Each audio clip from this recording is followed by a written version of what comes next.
Welcome to the deep dive. Ever see those TikTok trends just like explode overnight and creators suddenly get huge? Yeah, it seems totally random sometimes. Right.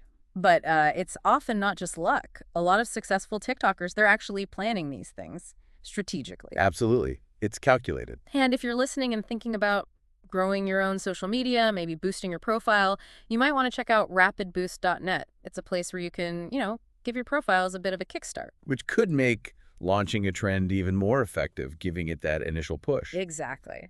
So today we're going to pull back the curtain.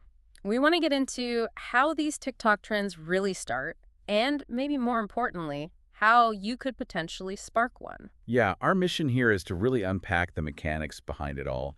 We've been looking at this guide that digs into it. Okay, so let's get into it. Deconstructing TikTok virality. The guide says it's not just pure luck. No, definitely not. I mean, the guide really breaks down this myth. It feels like luck, but there are key ingredients. Ease of participation is a big one. Okay, like how easy it is for someone else to actually do the trend. Precisely. Think about the renegade dance or the don't rush challenge. What do they have in common? Well, they weren't super complicated, were they? Like, you didn't need to be a pro dancer or have fancy stuff. Exactly. Low barrier to entry. That's crucial. Yeah. And instant recognizability. You see it, you get it right away. And it connects to something current, right? Like a feeling or a joke everyone's in on. Yeah, that cultural connection. Tapping into what people are already thinking or feeling. So it's like catching a wave. Now, the algorithm plays a huge part too, doesn't it? It's not just the idea itself. Oh, absolutely. The algorithm is like the fuel. It watches super closely right at the beginning. How long do people watch? Do they like, comment, share? Those first few seconds or minutes are critical then. Hugely critical. And importantly, are other people starting to make their own versions using your sound or your hashtag? That's a massive signal to TikTok. Okay, so if the algorithm sees that early buzz, it pushes it out more. Exactly. It thinks, okay, this might be a trend and starts showing it much wider. The guide mentioned the Wipe It Down challenge. That was everywhere. Right. And if you look at why, it fits perfectly. Mm. Simple action, wipe a mirror, element of surprise, the reveal. And super easy to copy and put your own spin on it. Totally. It had all those structural elements that just encourage people to jump in, not just a fluke. So it's more than just one video getting views. It's about creating this ripple effect. Right. The guide called it an ecosystem. That's a really good term for it, yeah. Because when you start a trend, people click on your profile. They want to see the original. They check out other versions. And maybe they follow you, hoping you'll do something cool again. Exactly. It funnels people back to you. Yeah. Direct link between seeding that trend and actually growing your followers. Okay, understanding that is step one. But Yeah. where do the ideas come from? How do you generate these trend concepts? That's the million-dollar question, isn't it? The guide really pushes observing your audience. What are they into? What are they missing? Missing? Like what kind of needs? Could be anything, really.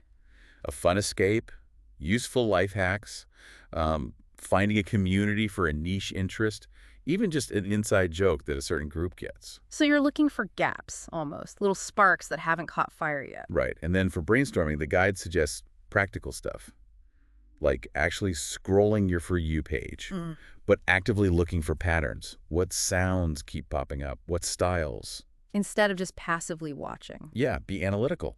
Mind mapping can work too, just letting ideas flow, or even adapting existing formats. Like the before and after thing. Exactly, but give it your own twist, like the guide's example before coffee versus after coffee. Simple, relatable, uses a known structure but feels fresh. The Flip the Switch challenge is another example they used. That Drake song was everywhere. And it had that perfect mix, right? Catchy audio, super clear visual transformation, Yeah. playful idea. Anyone could try it. Makes sense. And the guide also talked about testing, like not just throwing it out there.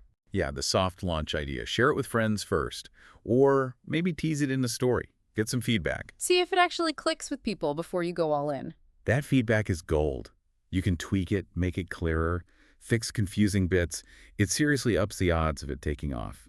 All right, so you've got an idea, you've maybe tested it. Now, crafting the actual video content. What makes it trend ready? Okay, number one principle, the guide hammers home. Keep it stupidly simple. KISS.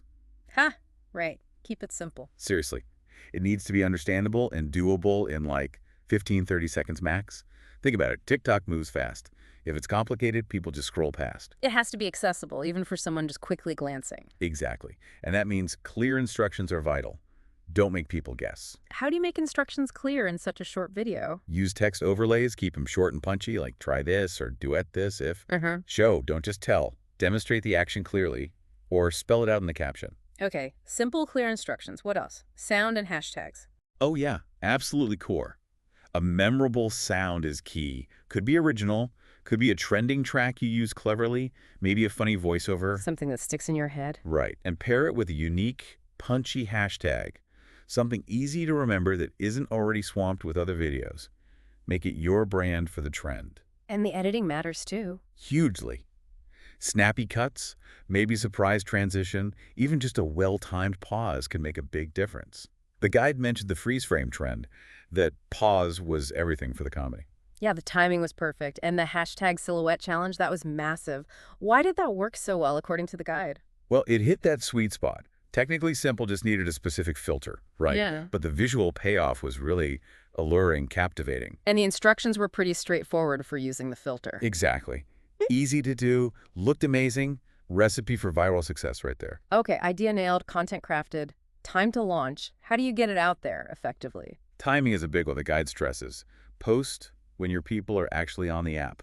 Which is usually late afternoon, evening. Generally, yeah. Late afternoon into the evening is often prime time, but you got to know your specific audience's habits. And it's not just hitting post and praying, right? You need to give it a nudge. Absolutely. You need to rally some initial participants, your friends, maybe other creators you know, anyone in your network. Get them to jump on it fast. Why is that early participation so important? It creates momentum. It sends those early signals to the algorithm we talked about, lots of recreations right away. That gets TikTok's attention. And the guide suggested seeding it elsewhere too, not just on your own profile. Yeah, think wider. Are there relevant TikTok groups or communities where it fits? Comment on other popular videos using your hashtag. Maybe reach out to creators whose style aligns. Cross-promoting on Instagram or Twitter too. Definitely. Bring people over from other platforms. Cast a wider net initially. Okay, so people start doing it, then what? Just watch the numbers. No, you gotta engage. The guide is really clear on this. Acknowledge those early adopters. Yeah. Like their videos. Leave real comments. Maybe do it some of the best ones. Show them some love, basically. Exactly. It builds loyalty, makes them feel seen, and it boosts the trend's visibility even more. It's a positive feedback loop. What about keeping it going? Trends can die out fast. Good point. The guide suggests showcasing the best remixes. Make a compilation video, give shoutouts in your stories. It encourages more people to try and get featured. And remixing your own trend. Yes. Keep it fresh. Do it in a new location. Wear a costume, add a twist, maybe make it harder. Think of the blinding lights, dance. How many variations did we see? So many. It kept evolving. Exactly. And don't be afraid to collaborate. Reach out to bigger creators who fit the vibe. Maybe offer an incentive. One big feature can blow it up. And you need to be watching the data the whole time. Constantly. Track your hashtag usage, the sound usage, watch times, engagement. If things start to slow down, figure out why. Maybe the instructions aren't clear, or it needs a refresh. Could be. Maybe you need to clarify things. Or feature some really cool user videos to re-energize it. Like the hashtag Bussit challenge. It kept reinventing itself to stay relevant. Okay, let's say you do it. You actually managed to create a viral moment. Lots of new eyes on your profile. How do you make them stay? Turn fame into followers. Right, this is crucial. Don't let that moment fade. First, optimize your profile. Make it a funnel. What does that mean, practically? Pin your best videos, Yeah. especially the original trend video. Update your bio, have a clear call to action, like follow for more fun challenges. Make sure your whole profile looks cohesive and matches the vibe of the trend. So when people land there, they instantly get what you're about. Exactly. And then engage beyond just that one trend. Reply to comments, answer DMs if you can, maybe share some behind-the-scenes stuff about how you made the trend. Build that connection. Show the person behind the video. Authenticity matters. Heh. And have your next move planned. Don't just go silent after the trend peaks. What kind of follow-up content? Could be an expansion of the trend, a tutorial on how to do it perfectly, maybe a funny sequel. Keep feeding that interest while you have their attention. And keep building community, right? Absolutely. Duet chains, video replies to comments, Q&As, anything that makes people feel involved and part of something, that's what fosters long-term loyalty. Okay, this is a lot, but it makes sense. For listeners who are thinking, okay, I want to try this, the guide had a practical challenge. Yeah, it breaks it down into actionable steps, Yeah. basically. Brainstorm maybe 5 trend ideas. Really look for unique angles. Then evaluate them. Are they simple, easy to get, remixable? Right. Then do a small test run, get feedback, pick the strongest one, develop your sound, your hashtag, your inviting caption. Line up those first few people to help kick it off. Yep. Launch it at peak time. Monitor everything, watch the engagement, respond to people, be ready to adjust. And fix up your profile so it's ready to capture those new followers. Exactly. It's a process. And the key takeaway from the guide seems to be that experimentation is vital. Not everything will work. Not at all. But every attempt teaches you something. You get better at understanding what clicks on TikTok. It's a learning curve. So wrapping this up, going viral on TikTok isn't magic, it's strategy. It's understanding attention, crafting simple, engaging content, launching smart, and nurturing that community. Take the leap, try the strategies. The potential for growth is definitely there if you approach it thoughtfully. Absolutely. If you understand the drivers, make great stuff, launch it well, and really engage, you could see some explosive growth. So maybe the question to leave everyone with is, what's your unique idea? What perspective could you bring that might just be the next big thing on TikTok?